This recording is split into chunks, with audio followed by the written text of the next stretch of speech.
Buenas tardes. Vamos a dar comienzo al panel del lanzamiento de la nueva web. En primer término, van a exponer y van a mostrarnos un poco de qué se trata Mariana y Rodrigo Barbano, que son de los sitios de memoria Uruguay, y se encargaron del desarrollo y diseño del nuevo sitio web. Así que, Rodrigo, Mariana. Bueno, buenas tardes a todos y todas. Como decía el compañero, Mariana y yo somos de Sitios de Memoria Uruguay, que es un colectivo militante que tiene su página web, sitiosdememoria.uy, y que desde hace unos 3 años venimos desarrollando esta web que recopila y cruza información referida al terrorismo de Estado en Uruguay, los años autoritarios previos y algunos años posteriores, hasta la aprobación de la ley de caducidad, que consagró un poco la impunidad durante mucho tiempo en Uruguay en 1989. En esta jornada tenemos como el placer de estar presentando este nuevo desarrollo, esta nueva página que pretendemos también aporte a las luchas por memoria, verdad y justicia, ya no solo de Uruguay, sino del Cono Sur y de los países cuyas fuerzas represivas integraron la coordinación Plan Cóndor. Esta nueva página web, que ustedes ya pueden navegar desde hace unos poquitos días en la URL plancondor.org, pretende recopilar, o más bien recopila información previamente dispersa sobre el Plan Cóndor en distintas páginas y además incorpora información original previamente no existente en formato digital. Difunde conocimiento y pretende sensibilizar respecto a prácticas pasadas de la coordinación represiva y de una manera accesible y ampliamente disponible para todas las personas que la visiten. Y también genera herramientas de conocimiento y difusión que permiten aportar a los esfuerzos existentes en la búsqueda de verdad, justicia y reparación para contribuir a prevenir la repetición de delitos similares en el futuro. Estos son como los ejes de objetivos principales del proyecto y de la página web. Para lograrlo, la página web integra una serie de contenidos, como les decíamos, algunos existentes pero dispersos en otras páginas web y otros proyectos, y algunos que pasan a estar disponibles por primera vez en formato digital en esta plataforma. La base principal de la página web es la investigación de Francesca Lesa, de la base de datos de víctimas, y también con la base que construyeron con Lorena Ballardini de las causas judiciales que han juzgado crímenes del Plan Cóndor en varios de los países que integraron esta coordinación represiva y varios países también externos donde se cometieron delitos o de cuyos ciudadanos fueron víctimas de la coordinación represiva. Hasta el momento hay 805 fichas de víctimas, que ahora Mariana les va a contar un poco más sobre las fichas. Hay 49 causas judiciales en tribunales nacionales de los diferentes países integrantes de la coordinación represiva o de otros países como Estados Unidos y países de Europa. Y 3 sentencias condenatorias de la Corte Interamericana de Derechos Humanos. Hay una serie de lugares represivos, digamos, cárceles, casas clandestinas, etcétera, que conformaron la trayectoria de las víctimas, la trayectoria represiva por donde estuvieron detenidas las personas. También estos lugares incluyen pasos de frontera, aeropuertos, etcétera, lugares significativos de estas trayectorias represivas y de detención, que se están georreferenciando, es decir, no solo se pone el nombre y se lo asocia a las fichas de las personas, sino se intenta colocar en un mapa el lugar preciso donde se ubicaron estos lugares. Y hay un trabajo de recopilación y digitalización de documentos previamente no disponibles. Bueno, un poco siguiendo la lógica, de todas maneras la idea es poder presentar brevemente y que ustedes nos puedan preguntar. Esto ya en el celular, entrando a plancondor.org, ustedes la pueden navegar sin necesidad que nosotros les estuviéramos relatando, pero bueno, para darles un panorama sucinto de lo que pueden esperar encontrarse. De esa base de 805 víctimas, hemos en esta etapa del proyecto, en esta primera etapa, seleccionado 20, para poder hacer narrativas emblemáticas o significativas de estas personas, para poder acercar lo que fue la historia brevemente, ¿no?, de estas personas, y eso se presenta en una narrativa que se puede leer y que también se puede escuchar. Hay 2 compañeros que han hecho la locución de estas narrativas, de manera también que eso pueda ser un insumo útil para quienes quieran saber más, no solo de estas personas, sino de cómo estas personas representan las vidas que fueron de alguna manera tomadas, avasalladas y vulneradas en el marco de la represión transnacional que era el Plan Cóndor. Después está, bueno, Rodrigo lo había mencionado, una base de datos sobre los procesos judiciales del Cóndor, con las sentencias de los tribunales nacionales, más las 3 sentencias de la Corte Interamericana. Hay una pequeña ficha de estos juicios, acá vemos uno muy significativo, que es Plan Cóndor y Automotores Orletti. Hoy también en la primera parte se señalaba la importancia de este juicio, de esta sentencia en el año 2016, y ahí van a poder encontrar esa pequeña ficha que ustedes están viendo, y también para descargar la sentencia en primera instancia y la sentencia de casación penal.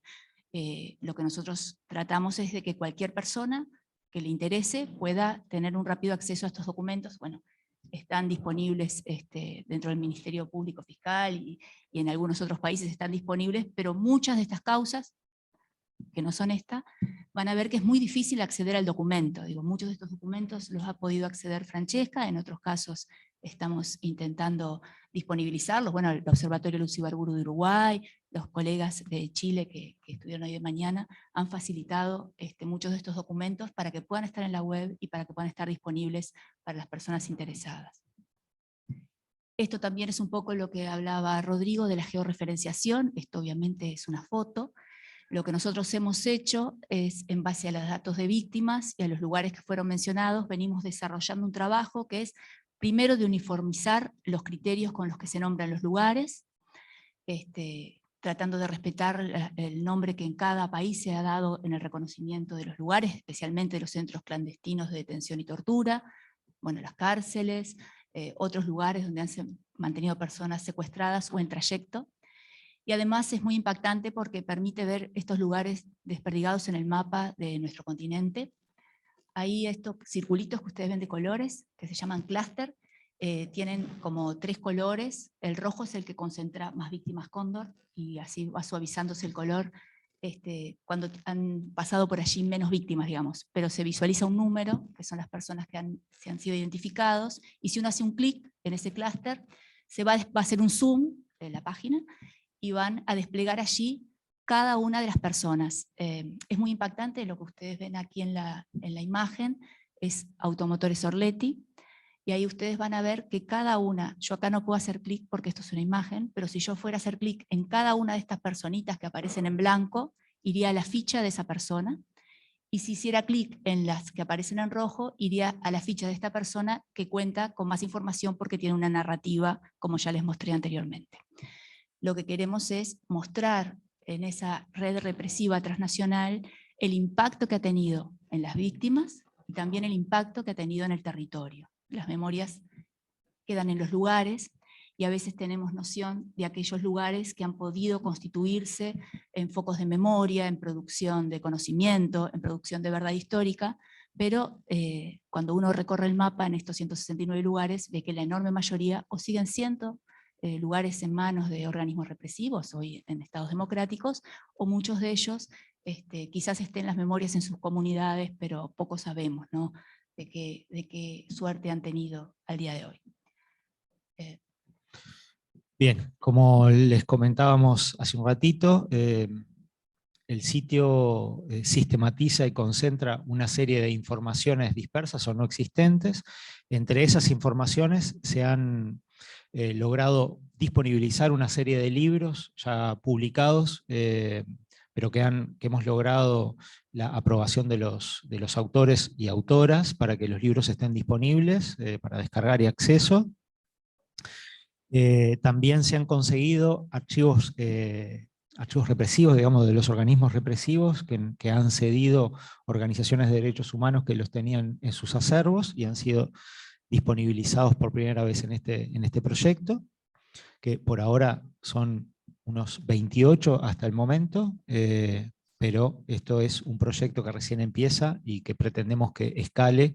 a más y más documentos e informaciones y se vayan digitalizando más contenidos para hacerlos disponibles. También hay alrededor de 20 artículos académicos y 30 audiovisuales.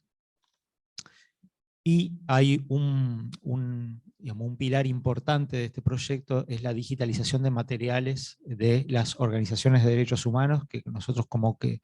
lo llamamos dentro del paraguas del movimiento popular, que fueron producciones que se generaron durante el terrorismo de Estado o los años posteriores, que hacían la denuncia a los crímenes, las denuncias de los secuestros, de las desapariciones, de los asesinatos, en un contexto que era muy complejo de denunciar, digamos, ¿no? Que estas producciones se producían y circulaban en general en forma clandestina. Bueno, nosotros hemos logrado establecer, o se ha logrado establecer, digamos, una red cada vez más amplia, por suerte, de organizaciones que van apoyando el proyecto, que al final en la presentación vamos a mencionar qué organizaciones ahora integran esta red de apoyo, que han ido facilitando esta documentación. Además de estos materiales que comentábamos, se han producido especialmente para el proyecto, pero no me voy a extender porque ya vamos a ver los videos y vamos a ver las bases de datos estadísticas, pero bueno, además de estos informaciones que se han ido recopilando, se pretende que el proyecto sea un proyecto de difusión y que genere materiales en distintos soportes, formatos para llegarle a más personas con distintos tipos de materiales, digamos. Entonces se han creado audiovisuales para sensibilizar en la materia, se han creado infografías y informes estadísticos que toman estos datos y los transforman de maneras innovadoras, digamos. Pero bueno, llegando un poco al final, nos interesaba plantear por qué todo esto es importante que esté en una página web, y en realidad es un poco lo que ven ahí: democratiza y descentraliza el acceso, que los materiales estén disponibles en una web, permite la recopilación y retroalimentación más allá de las fronteras nacionales, es decir, que toda esta red que estamos tejiendo entre personas y organizaciones permite ir depurando los datos, ir corrigiéndolos, ir aportando información nueva, ir acercando materiales para digitalizar e incorporar en la base, y que no se limita a los países, digamos, donde estamos parados nosotros. Posibilita, lo que acabo de decir, posibilita la actualización permanente y dinámica. Muchas veces, a veces se usan otro tipo de soportes que después corregir es complejo, digamos. Una página web no tiene esas limitaciones, si bien hay un grupo que curará estos contenidos y los verificará con las técnicas rigurosas a las cuales nos tienen acostumbrados las compañeras. Pero bueno, seguramente sea un espacio que va a ir centralizando las correcciones a materiales existentes que a veces reproducen errores que duran mucho tiempo, digamos. Y finalmente entendemos que todos estos materiales estén disponibles en una web. Estos materiales y esta información veraz y accesible es relevante en el marco de un contexto en el que hay una disputa en territorios digitales por la memoria, verdad y justicia, digamos, ¿no? Es una disputa que sucede como en otros espacios, digamos, no digitales, como espacios de debate público, de debate político, pero también en territorios digitales hay una disputa con los discursos emergentes negacionistas o de corte fascista, o bueno, que ocultan o deslegitiman las luchas por memoria, verdad y justicia, y entendemos que un proyecto de estas características pretende ser un aporte en el otro sentido, en un aporte para debatir y poner en blanco sobre, o en negro sobre blanco, en blanco sobre negro, este tipo de información y dar ese debate también en estos espacios. Bueno, y finalizando, ¿por qué esta web? Capaz que eran las preguntas para poner al principio, pero quisimos ponerlas al final, después de describir lo que hasta ahora hemos podido ir aportando. Una web es una herramienta como hay otras, pero creemos que es una herramienta importante. Bueno, algunas de las características que decía Rodrigo, ¿no? De flexibilidad, de posibilidad de actualización permanente, de apuesta al diálogo, y además porque nos parece que especialmente en este momento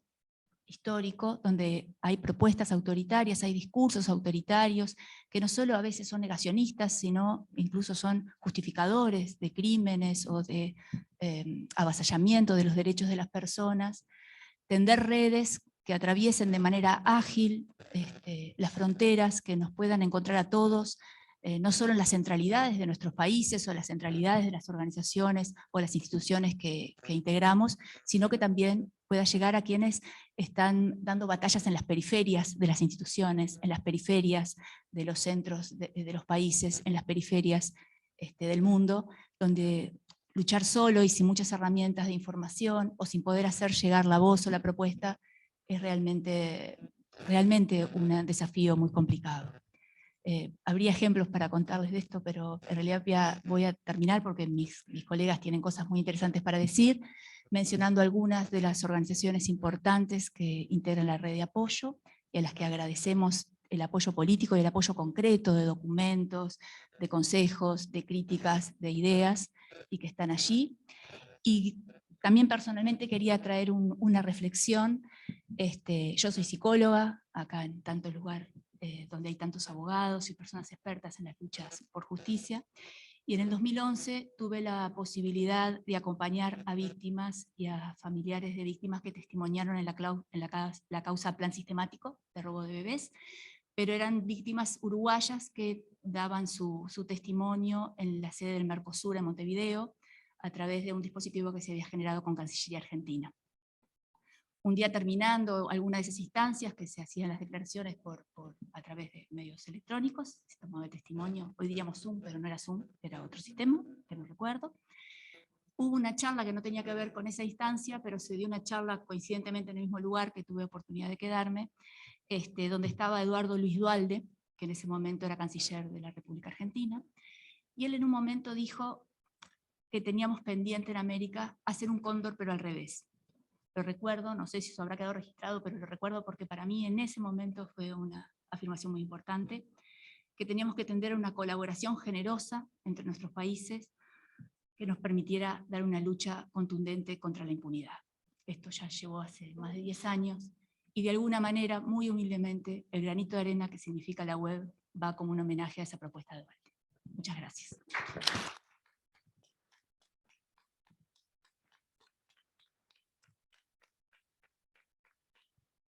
Muchas gracias, Mariana y Rodrigo. Bueno, a continuación,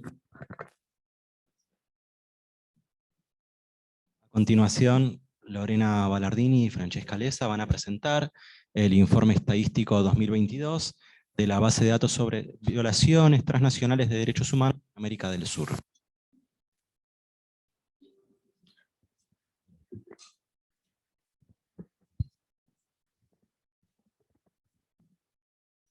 Bueno, ¿se escucha? Voy a agarrar así. Bueno, buenas tardes, muchas gracias de nuevo por su participación en este segundo panel. En esta presentación le vamos a presentar algunos de los primeros resultados de un análisis estadístico que estuvimos haciendo con Lorena, de esta nueva base de datos que, como ya le mencionaba Rodrigo y Mariana, está ya accesible y disponible en la página web. Pero además de compartir la información, nos parecía importante hacer un trabajo de análisis de algunos de esos datos que estuvimos recopilando en estos años de investigación. Y esta base de datos, también para compartir una anécdota, en realidad empezó por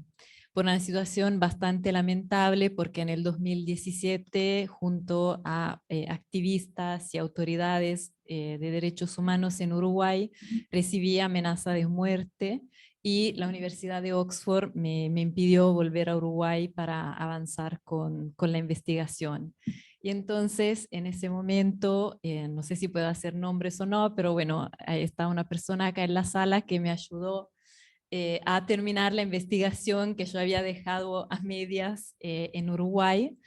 Y en ese momento empecé a armar un listado de víctimas, porque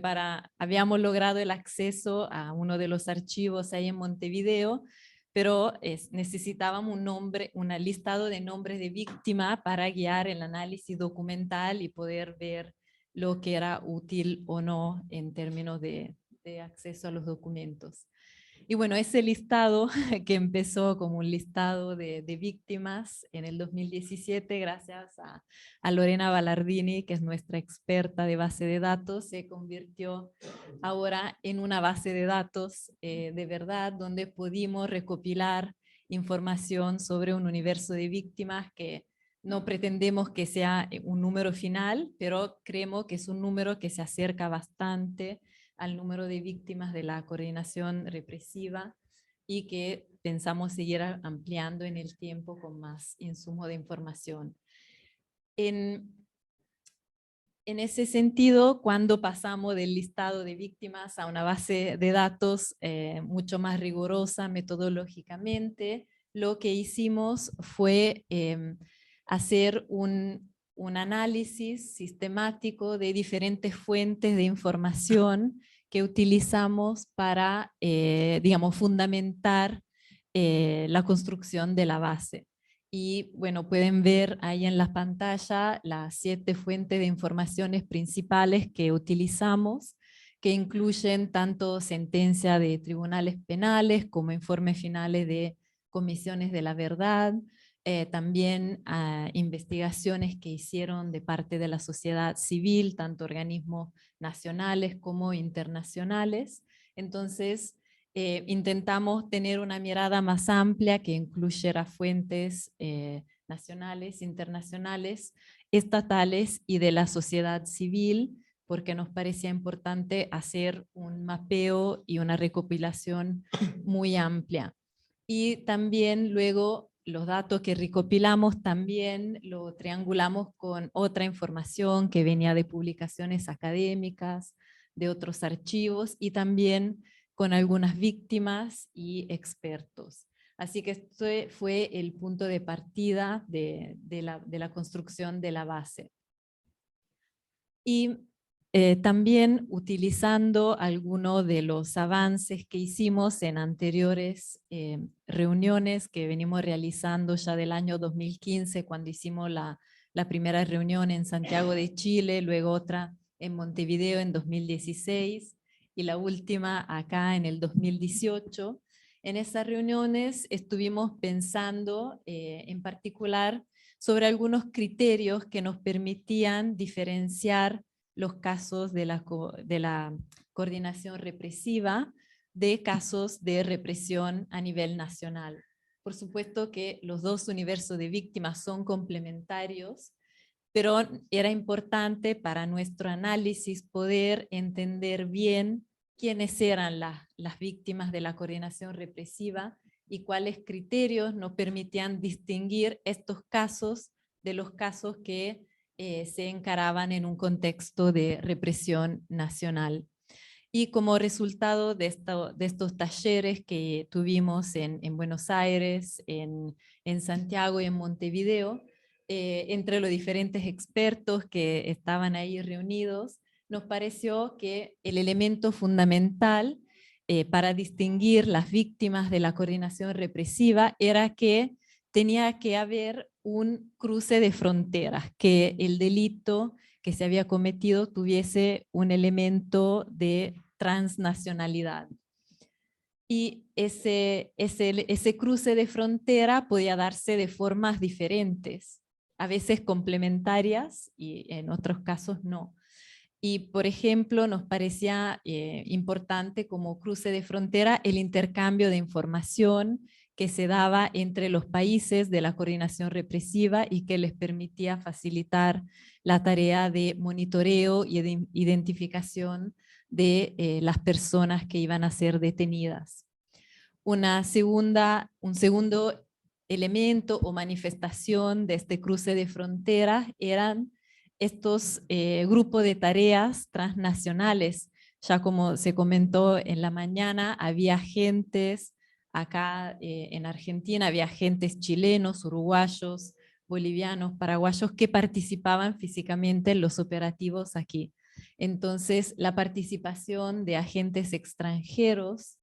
y en estos operativos conjuntos de agentes extranjeros nos parecían como otro elemento importante. Y un tercer elemento era el traslado clandestino de las víctimas, de estas personas exiliadas que eran devueltas en muchos casos a su país de origen.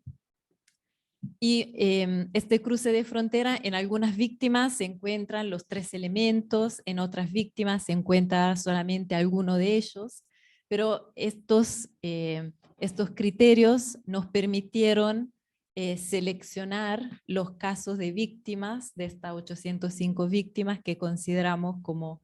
las víctimas de la coordinación represiva entre el año 1969 a 1981.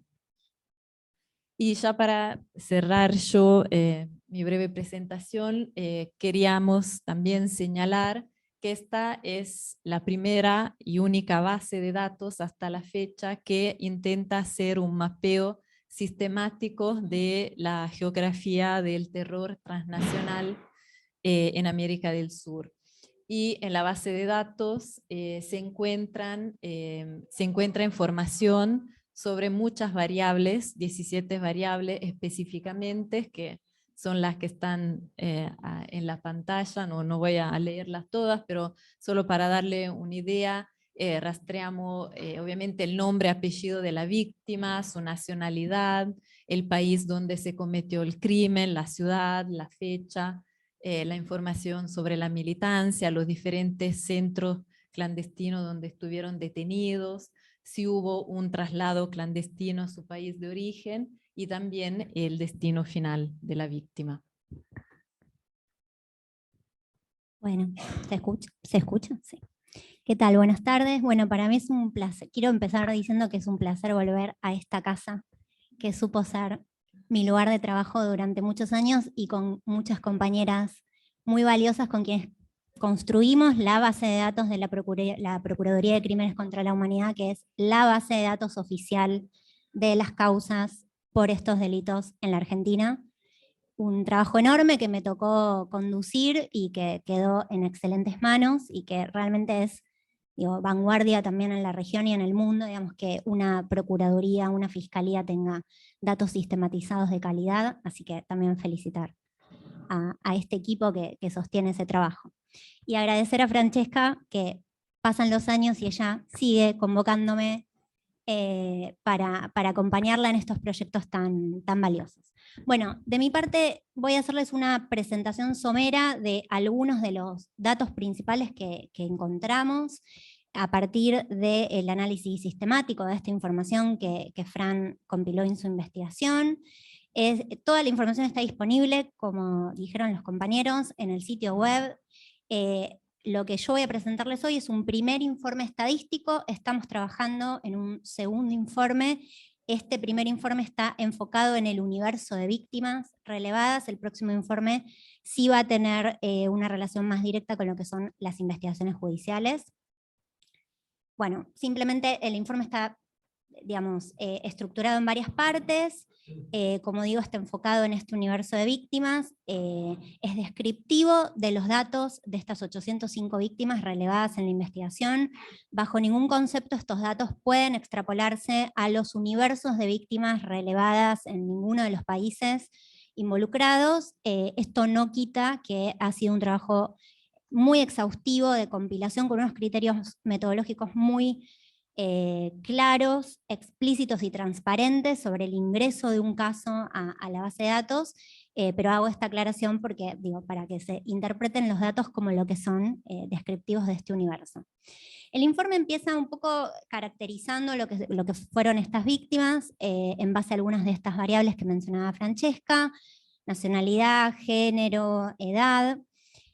Una de las primeras cosas que observamos, y que de alguna manera también lo interesante de este trabajo, fue que muchos de los supuestos de investigación de Francesca y muchos de los también supuestos teóricos sobre las víctimas de la Operación Cóndor y víctimas de la represión transnacional se fueron, en cierta forma, ¿no?, comprobando con lo que iba surgiendo del análisis de los datos.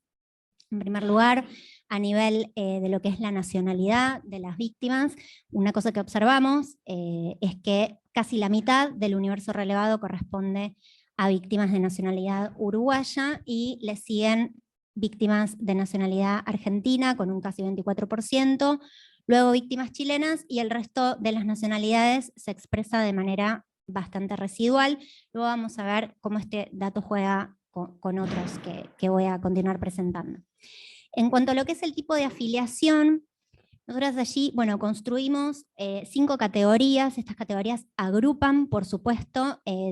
información muy exhaustiva que Francesca compiló sobre las distintas agrupaciones políticas, organizaciones armadas u organismos internacionales a los que pertenecían las víctimas relevadas en la base de datos.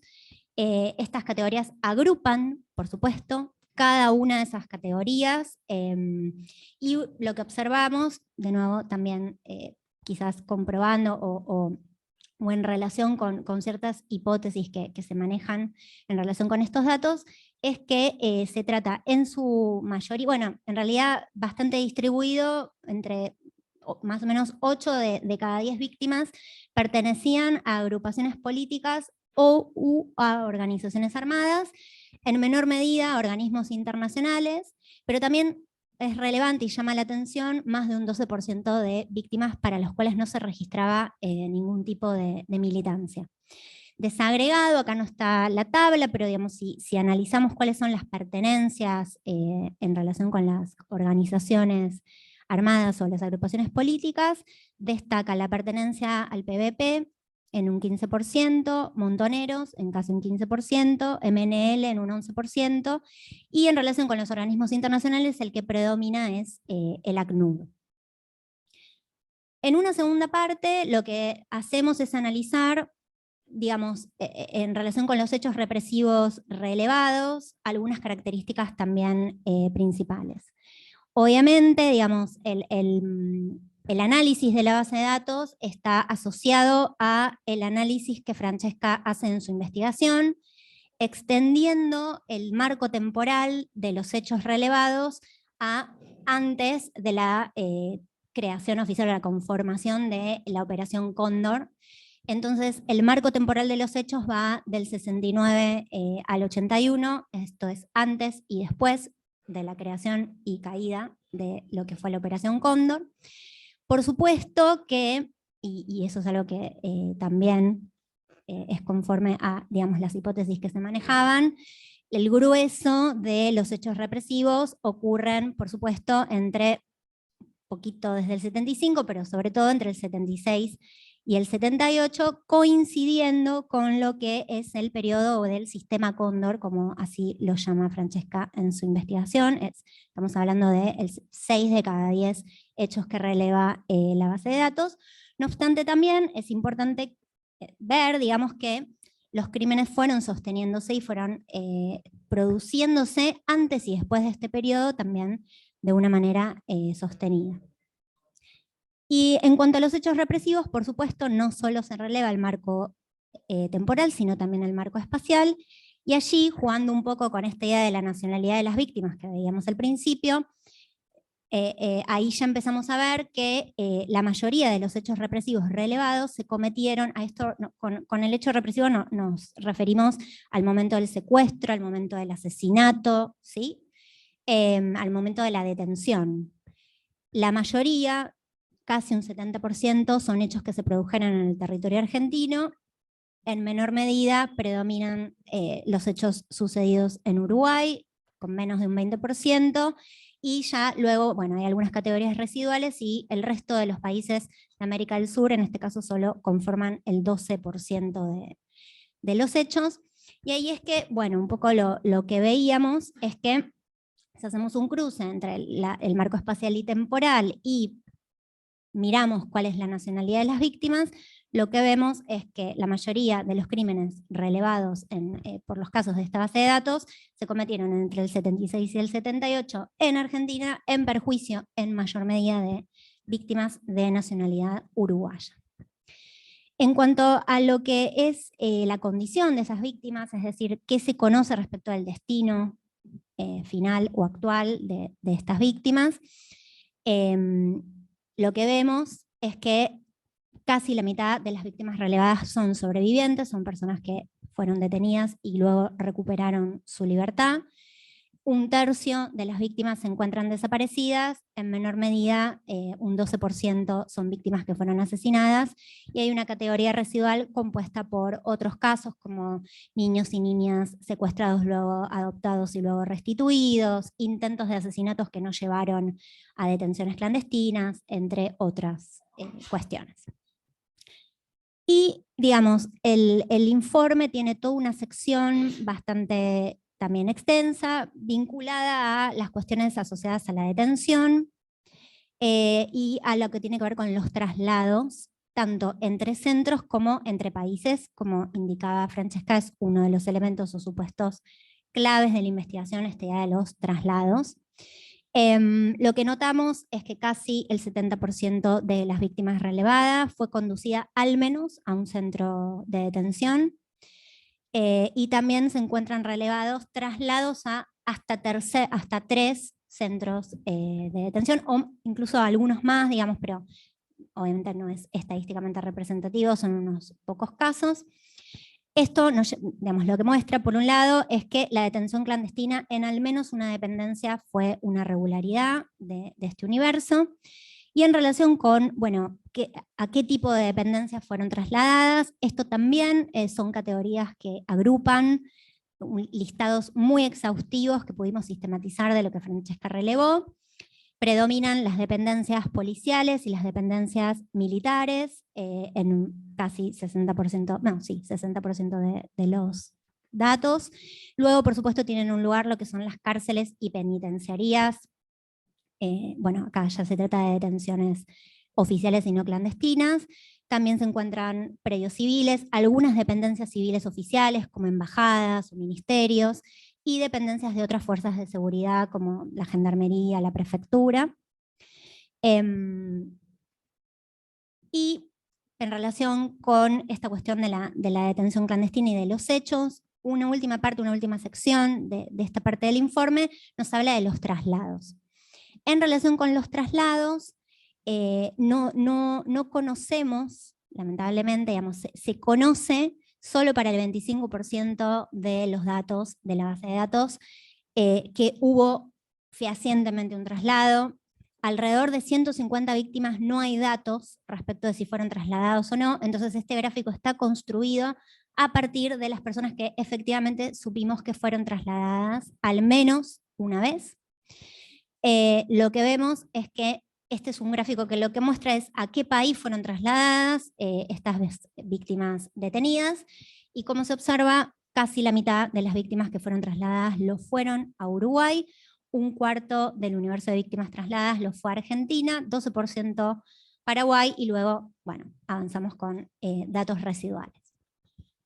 Bueno, para terminar, el informe comienza a explorar, esto como decían también los compañeros, es un trabajo en permanente construcción, empieza a explorar algunas relaciones entre los datos, para no extendernos tanto, porque yo podría hablar de gráficos todo el día, pero sé que no es tampoco un disfrute para la mayoría de las personas. Trajimos solamente 2 ejemplos de algunas de relaciones entre datos que empezamos a explorar. En primer lugar, alguna relación entre la condición de la víctima, si se encuentra asesinada, desaparecida, sobreviviente, en relación con la militancia o la pertenencia a alguna organización y agrupación.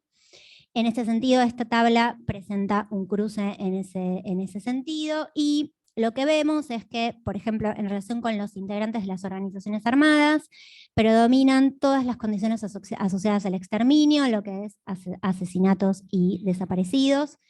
y que el porcentaje de sobrevivientes, que es bastante como estable, digamos, hay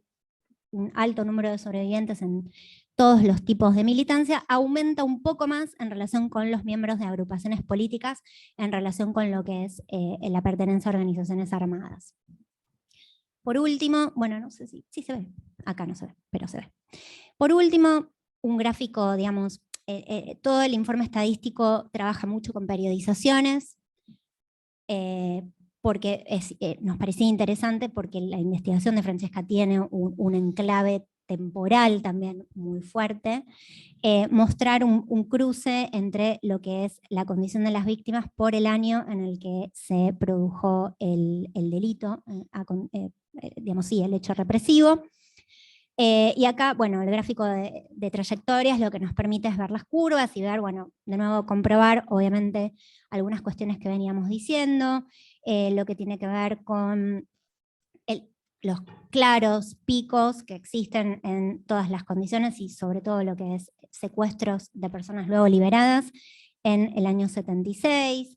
estos valores estables, digamos, de todas las curvas en lo que es el periodo Cóndor, por supuesto, donde se produce la mayor cantidad de hechos represivos, pero también, bueno, algunas cosas interesantes sobre la curva de asesinatos, en verde, bastante estable en todo el periodo, obviamente presenta los mismos picos que el resto de las categorías, pero nos muestra también que, digamos, el asesinato como modus operandi, al menos en relación con estas víctimas, es bastante estable durante todo el periodo.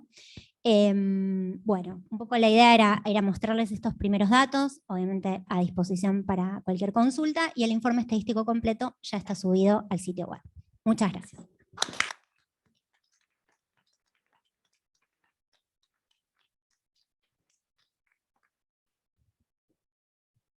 Muchas gracias, Francesca y Lorena. Bueno, a continuación se van a proyectar 2 contenidos audiovisuales que están en la plataforma, los realizaron Sebastián Santana Camargo, Macarena Montañez y Pincho Casanova, que están aquí sentados. Antes de la proyección, le voy a ceder la palabra a Macarena para que nos cuente un poco más de qué se trata. Bueno, buenas tardes a todos, gracias. Bueno, personalmente me siento muy emocionada y creo que es algo que compartimos todos. Creo que es un momento bastante trascendental y el aporte y lo que significa la presentación de este sitio y sus contenidos. En lo que a nosotros respecta, fuimos invitados por Francesca, que agradecemos especialmente, realmente la oportunidad de haber podido trabajar esto desde un lado, bueno, hoy al principio se hablaba de que la sensibilidad es lo que nos diferencia, nos pone de uno y otro lugar, ¿no? Y desde el arte, que es lo que vamos a presentar ahora, porque estas piezas audiovisuales son concebidas desde el arte, desde la ilustración de Sebastián Santana, la realización audiovisual de Pincho Casanova, la música de Diego Presa, desde el arte como herramienta para presentar algo que es tan cruel y es tan duro, y bueno, como posibilidad de construir, bueno, comunicar una narrativa de hechos que han sucedido, pero también como puerta para la educación, para la divulgación, para promover la investigación. Nosotros creemos que estos videos son sí una forma de acercarse más directa quizás a este tema, en particular al tema del juicio y a un caso en particular, pero también pretendemos que sean un estímulo para que otras personas que no están tan cerca del tema puedan empezar a interesarse, y pensamos mucho también en las nuevas generaciones, ¿no? Hay temas que de repente nos pertenecen más a algunas franjas generacionales, y bueno, y quizá en estas piezas y en este material, todo el material del sitio, ¿no? que bueno, que decodifica datos, que los comparte de maneras diferentes, también encontremos también nuevas formas de aproximación,